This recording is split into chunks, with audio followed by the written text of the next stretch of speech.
So welcome to this award session for Crypto to 2024. I'm Michel Abdalla, the current IACR president.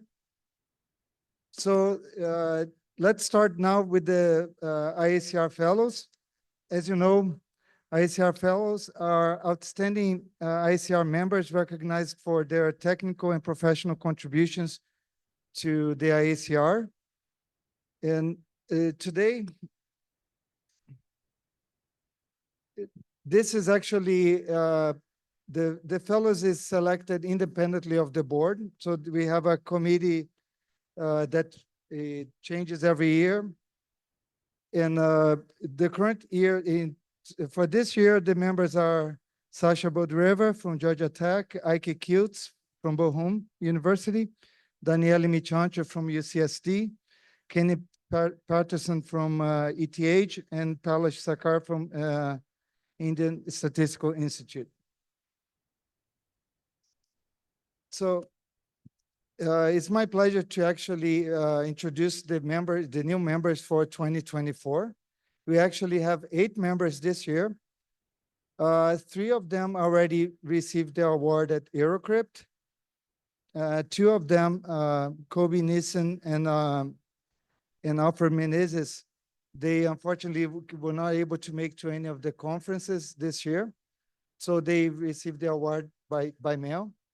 And we have the pleasure to have 3 of the new fellows here today. So John Feigenbaum, Chris Piker, and Brent Waters. So let's start first. First, an applause for all of the new fellows.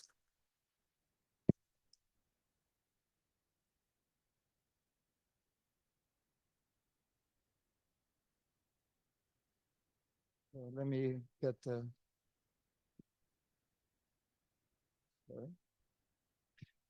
I have to do one at a time. It's going to be a lot of exercise today. So it's my pleasure to introduce the first new fellow, which is Joan Feigenbaum, who has been named ICR Fellow for highly influential contributions to the foundations of trust and secure computation and for service to the ICR. Joan, please. Thank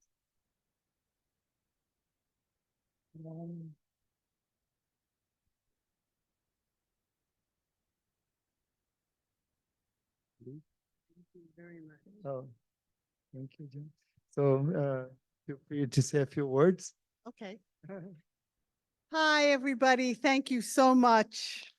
So I haven't really been a yearly attendant at crypto for a long time. I've worked in a lot of different areas of computer science, but I'll try to come up with some amusing anecdotes. So today, I ran into another old timer with whom I worked on one of those influential foundational contributions. And I was somehow under the impression that he was a fellow. And he said, congratulations. And I said, so yeah, thanks. So you're a fellow, right? And he said, no, actually, I'm not. You had to become a fellow first, so you could nominate me. And I said, oh, okay. But actually, is that part of the rules? Do you have to be a fellow? And I thought, of all the people here, I should know that because I was the one when I was a board member, like back in the 14th century, who actually proposed the creation of IACR fellows. I was the one who wrote the proposal and shepherded it through the board process. So I should know whether you have to be a fellow to nominate, but I've forgotten. Just like, unfortunately, I've forgotten so much. I know vaguely that I have loved sparing these conferences with you, but I've forgotten a lot. Anyway, so yeah, so that's one anecdote. The other is that I'm thinking back to when I actually did this proposal.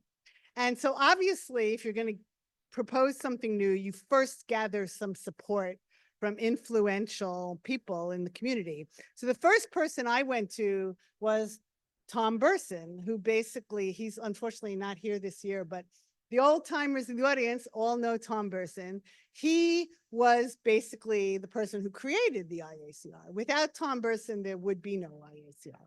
So I wanted him to want there to be IACR fellows before I proposed that they should happen. And I talked to him about it. I said, and I started to give my pitch, and he said, yes, I definitely think there should be IACR fellows. And I said, why? Why is it so obvious to you? And he said, because I want to be one. So, yes. Anyway, the other thing I remember is that I wrote into the initial documents that there was a guideline that at most 5% of the membership of the IACR could be fellows. That wasn't a strict rule, it was just a guideline. And in fact, one of the sort of meta rules of the whole proposal was, let's just do it this way for 5 years or so. And then the board at the time is required to assess whether it's working, and if not, to change the rules.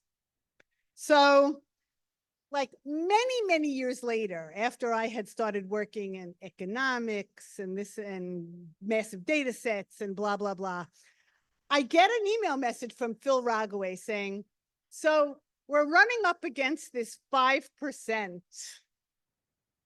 upper bound. And I don't know what to do. So I looked back on how did the rules come into existence? Who wrote these rules? And I found that it was you. And I said, yeah, true. I didn't write that as a rule. That was just a guideline. You could certainly blow through 5%. But we did have a board meeting at which people didn't like 5%. And I said, well, you know, I just pulled that number out of my ass. There's no particular reason it has to be 5%.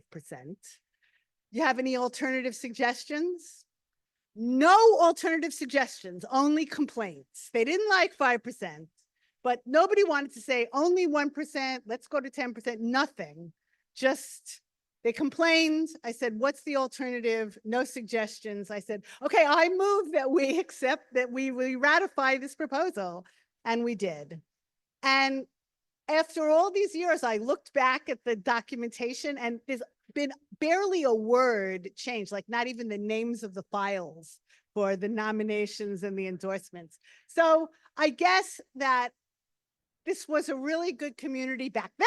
It's still a really good community. And I'm so happy that you know, you remember me after all these years. So thanks a lot. Very nice.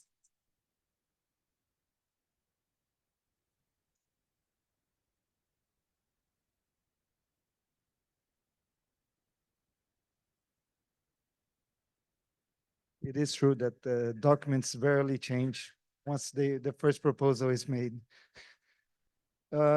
Next, I'd like to call Chris Parker, who has been nominated to an ICR Fellow for fundamental contributions to the functionality, efficiency, and security of lattice-based cryptography, and for service to the ICR. Chris?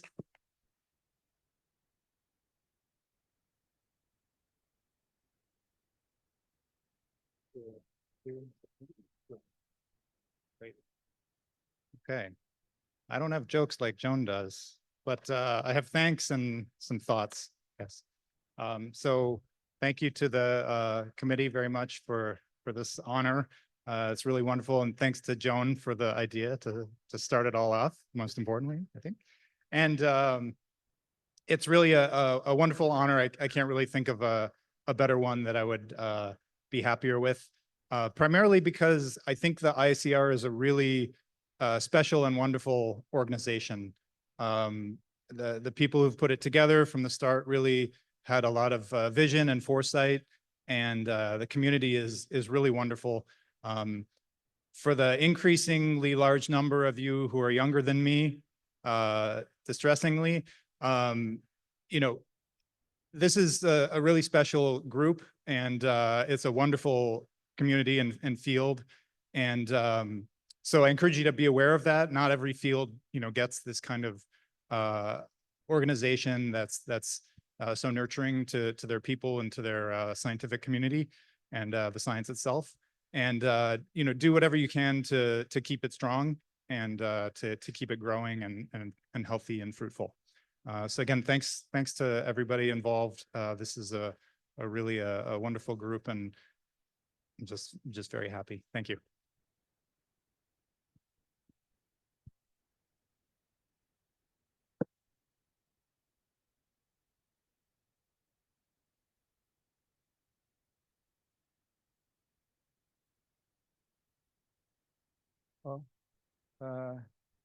Next, I would like to invite Brent Waters to come to receive this, who has been nominated IACR Fellow for the development of attribute-based encryption, functional encryption, and other foundational concepts in cryptography, and for service to the cryptographic community.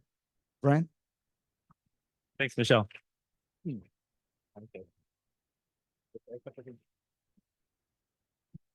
All right. Hey, first, thanks everyone. Thanks, Michelle. I'm actually a little bit in disbelief that I'm actually old enough to be considered for such a thing. I have this image of myself as just graduating with the younger crowd, and I told that to some other people, and they said, "No, Brent, you really, you know, you actually are that old." Yeah, but it gets, yeah. So I'm still fighting against it a little bit. But yeah, I feel really lucky. When I first, just to share a tiny bit, when I first got to graduate school, like I didn't know really what research was about. I didn't know what cryptography was about. For me, it was like not, oh, am I going to be fellow of this? It was like, am I going to get my degree? So it was like, I had to kind of work my way up, and just kind of getting some success beyond that was really cool. I will also say I'm kind of fortunate for a couple of things. Amit Sahai, he was an advisor. I kind of connected with him at the end of the time at Princeton, but he's been there for me both in technical ways, and also, I don't know, he has to give me advice on all sorts of random things like, oh, how do I deal with such and such person, or, all these things. He's been there. So thank you, Amit. Also thanks to Dan, who's not here. And I'll also thank my family, the ones like wife and kids who are not here right now, and then the original family, some of the original family members are actually in the audience, and you can try to figure out who they are if you want later on. I borrowed one of their jacket, and everyone thought I was really dressed. And then finally, I'll just say one thing I like about doing cryptography. Thought about, it's just, we have your ups and downs where you're more happy about it, less happy about it. But what's kind of cool is that if I just want to think about a certain problem, it just seems interesting to me, and I want to try to figure it out. We have a job where I can just, I decide I'm going to do that. And, sometimes it works, sometimes it doesn't, but it's like kind of, I'm able to choose and just kind of, walk around and think about things. And that's kind of cool. Okay. Thank you very much.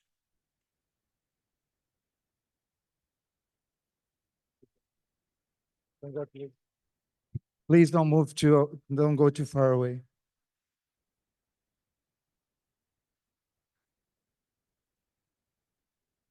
So next, I'd like to start with the IACR Test of Time Awards. And these are awards that are given yearly for each one of the 3 IACR general conferences. So Eurocrypt, Crypto, and AsiaCrypt. And is for a paper to recognize papers with a lasting impact in the field. And the award usually is given for papers published 15 years prior. So in this particular case, for papers published in 2009. This award is selected by a rotating committee where 2 of the members are appointed by the board, and the other 3 members are chosen from the program chairs of the current year for the general conferences. So this, I knew I had to have a typo. So this year test award committee is for 2024. It's the chair is Tao Rabin, and the other member is Jean-Sebastian Cohon. And the other 3 members was Kai-Min Chung representing AsiaCrypt, Gregor Lander representing Eurocrypt, and Leo Raisin representing crypto. So we have actually two winners this year. So since Brent was the last fellow, we asked him not to move from far away. But before I give this prize, I heard it's not the first time that Brent actually wins this award. I would like to call for a vote that he no longer is eligible for such awards. So, Brent, please come.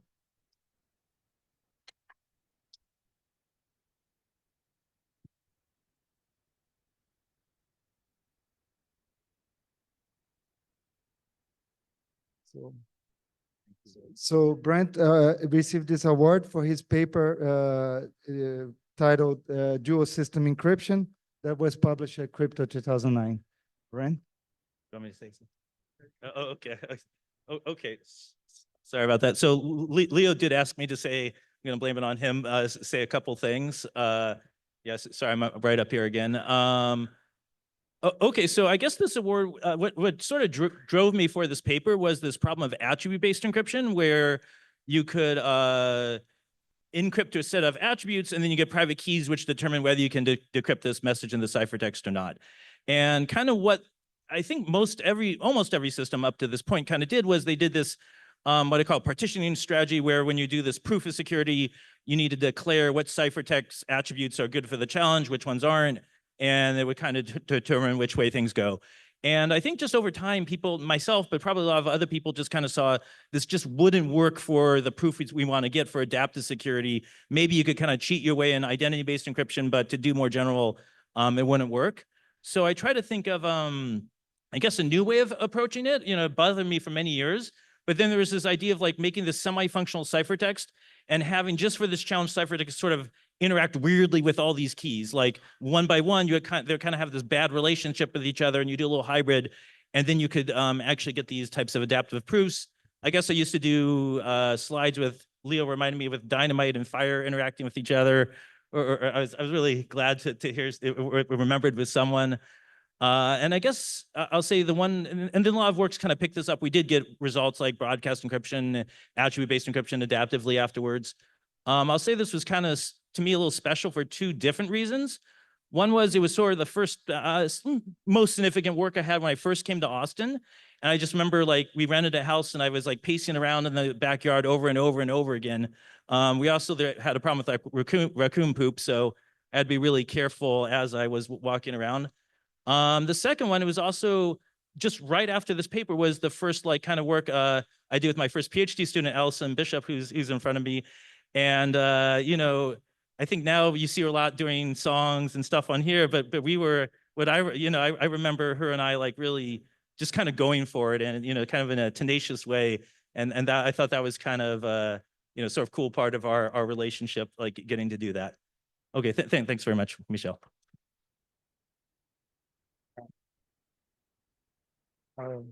So I'll let Leo actually present the second award. Sure. So actually, before I present the second award, I'm going to read the citation that Brent explained so well.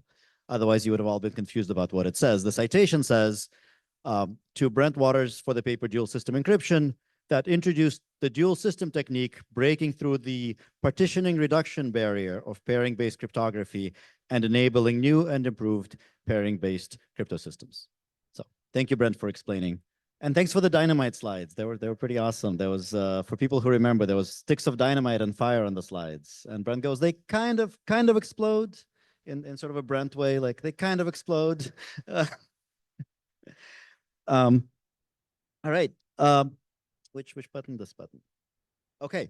I want to present the other Test of Time Award from Crypto 2009, 15 years ago, to Nadia Henninger and Hovav Shaham for the paper Reconstructing RSA Private Keys from Random Key Bits. And this time I'll read the citation first, and then I'll ask Nadia to explain what it all means. And the citation says, for introducing the go-to tool for side channel attacks on CRT RSA that played a pivotal role in helping secure the internet. Nadia?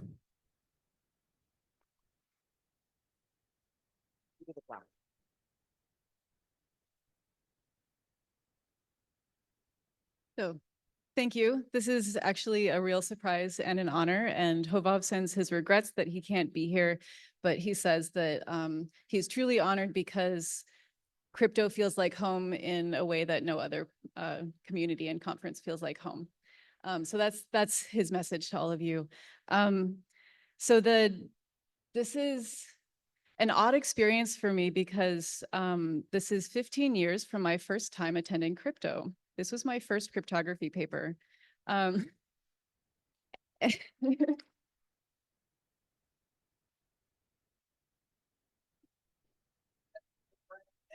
well, I mean, I don't know if I can ever live up to the glory that was this paper. So the genesis of this work, I was a lost grad student. I went to grad school thinking I wanted to do theoretical computer science because it was beautiful. And then I showed up in grad school and I was completely lost. I had no idea what I was doing. I was wandering in the desert for many years. And out of, I don't know, on a lark, I started solving math problems for the system security people. And so that's how I ended up doing some algorithmic work for what became the cold boot attack paper, which seized people's imaginations in a way that was very inspiring, I suppose. And so that was a message to an aspiring theorist that actually people really care about the security stuff. And so in the cold boot attack paper, we were breaking disk encryption by stealing keys out of the RAM of a running computer. And it was super hackery and fun. For that paper, the algorithmic problem that we had to solve, I mean, we had to, among other things, like find AES keys and gigabytes of memory dumps, and also deal with the question of what happens if there's corruption in the memory dump. Can you recover a key from partial information? And a sort of side question that came up, I mean, AES is symmetric. We ended up looking at the key schedule. But then I got obsessed with the question about what about RSA? And then I started reading about all of these unfashionable papers on like partial RSA key recovery and got obsessed with this topic. Not having an advisor in cryptography, nobody was telling me that this is not the right thing to be working on. And so I was like obsessed with this question, and I had been introduced to Hovov kind of randomly. And Hovov was like, also, this is like awesome. And so we wrote this paper on what ended up, I mean, it's the stupidest possible algorithm. You have like, you know, P and Q from RSA, you start multiplying them together, check the partial results. If it's correct, you keep going. If it's not correct, you drop it. And you do this branch and prune thing. And we had some analysis in the paper, and we wrote that and worked out various combinations of RSA key parameters that and like which fractions of the bits would let you recover it. And from my perspective now, I would be terrified to submit a paper like this to crypto. But again, I didn't know better. So we submitted it, and to our surprise, it got in. And I gave the talk, and I remember sitting in the front row, like slide number 2 is like, let's review the RSA crypto system. And in the front row was a row of eminent researchers, including Revest and Shamir. And I'm this little grad student giving my first really big conference talk in a room bigger than this, terrified. The video, you can tell how much stage fright I have. And they're all sitting there like nodding and smiling. So that was a good thing. But the irony about this, I guess, is that the one case that we didn't do, that I didn't think about because I didn't know what people were actually going to use this for, this was an coming out of the cold boot attack paper. So we're like, oh, P and Q, or like P and Q and like the decryption exponent D and the CRT coefficients. Those are the things that end up in a like PKCS1 data structure if you're like reading things from RAM. A few years later, some side channel people came and they said, what about just the CRT coefficients? And it's like, oh, we forgot that case in the paper. But fortunately, having gotten obsessed with like fun little RSA math games, worked it out, sent it off, and then people started writing papers of doing side channel attacks with all of that. So somehow this turned into this. So thank you very much for adopting me as a poor lost little grad student and somehow still welcoming me here despite my weird taste in research problems. So thank you. Here's the plot.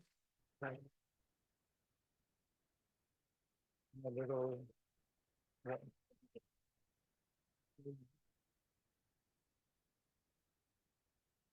So next, I would like to call Douglas to present the best award papers for this year's crypto. All right, so we're very pleased to have two Best Paper Awards and one Best Paper Award by early career researchers. So the first Best Paper Award for space efficient and noise robust quantum factoring goes to Sayun Raghavan and Vinod Vaikutanathan. So Sayun, please join us on stage.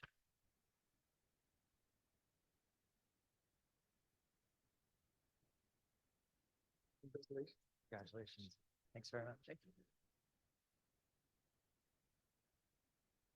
So our second Best Paper Award goes for the paper STIR, Reed Solomon Proximity Testing with Fewer Queries to Gal Arnon, Alessandro Chiesa, Giacomo Fenzi, and Ilan Yogev. So please join us.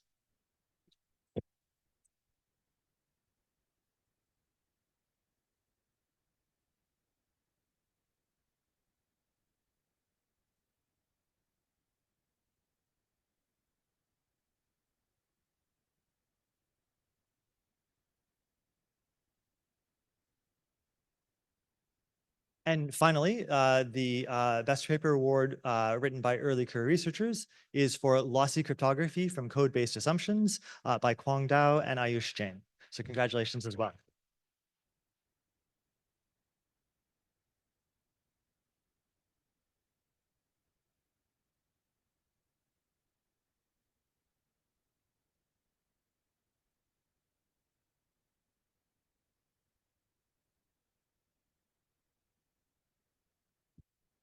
So next, I would like to acknowledge the contribution of those that made this conference possible. First, I would like to call Leo, and to thank Leo to recognize for his contribution to the International Association for Cryptologic Research and the field of cryptology research through the role of Program Chair of Crypto 2024.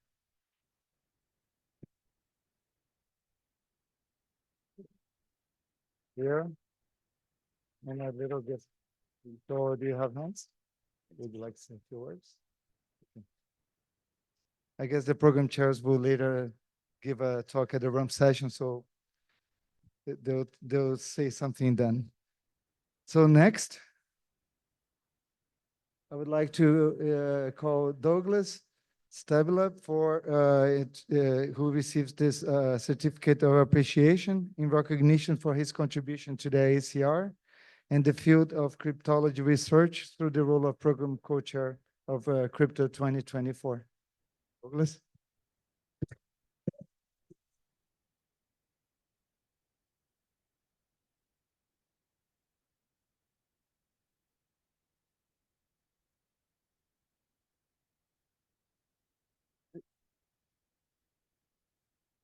And next, I would like to invite Tankard, and who has been doing an amazing job organizing this nice conference.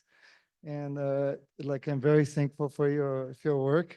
And in like the certificate of appreciation recognizes your contribution to the IACR in the role of General Chair of Crypto 2024.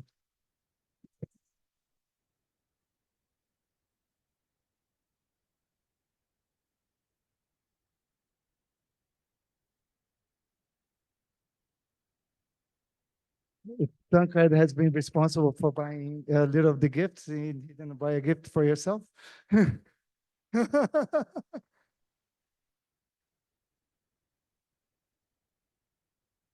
So,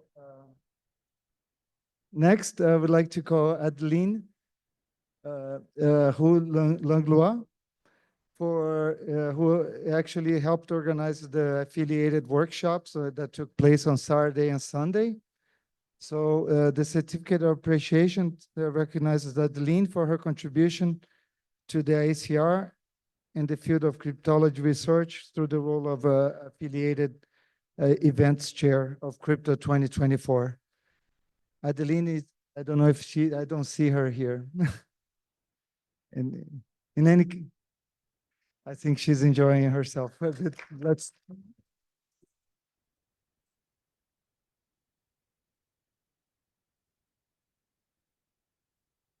Oh. Just in time. Sorry. Okay. Like to say a few words? Sure. No, Just okay. thank you.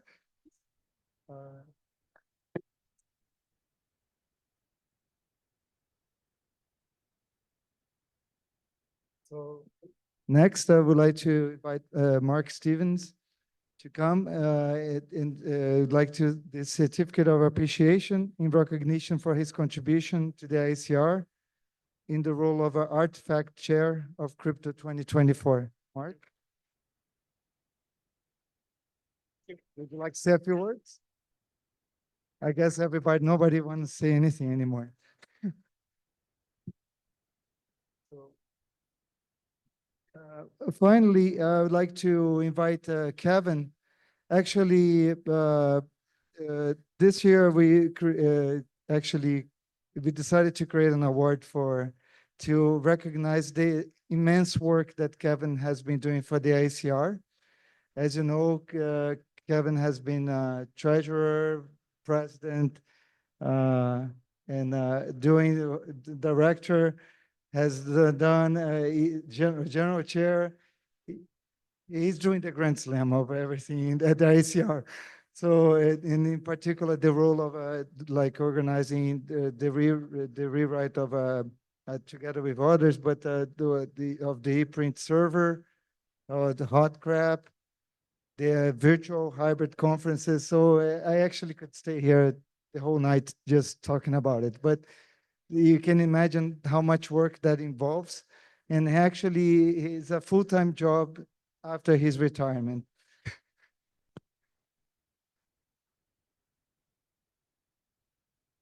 Okay, thanks everyone.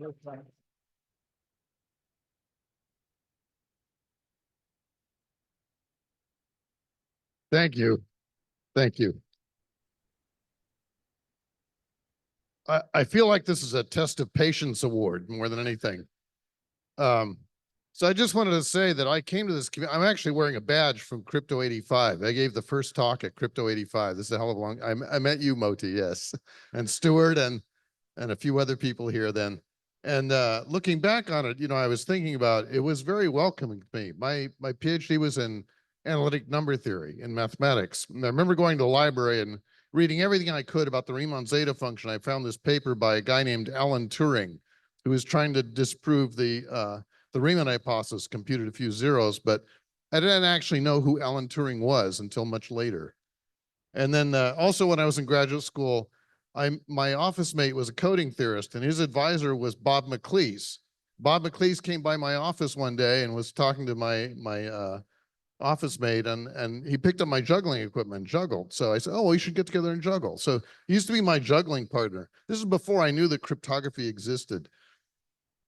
So there are kind of weird connections that come up. But, you know, when I came to this community, I was trying to break out of number theory and do something that was a little more socially relevant, and tried to change fields. And it was very welcoming at that time. It's still very welcoming. And I hope that the young people will feel welcome here as well and derive something from it and continue on the tradition and build something for the future. And I would probably be remiss if I didn't mention, by the way, that Joan Feigenbaum had put me on a program committee. She was program chair one year, and she kept us 91. Okay, so she was assigning me these papers, and in those days, the acronym ZKIP was very popular, Zero Knowledge Interactive Proofs, and I coined the term ZCIP, which was Zero Content Indistinguishable Papers, which I think kind of stuck around for a while. I apologize to the theory community for doing that, but I had to mention that joke at least, right? Seeing you tonight brought it back to me. But I think you know, the community needs to keep growing, and I would encourage all of you to spend a little bit of time doing some volunteer work for an organization that makes you feel welcome. I think it can return rewards. Thank you.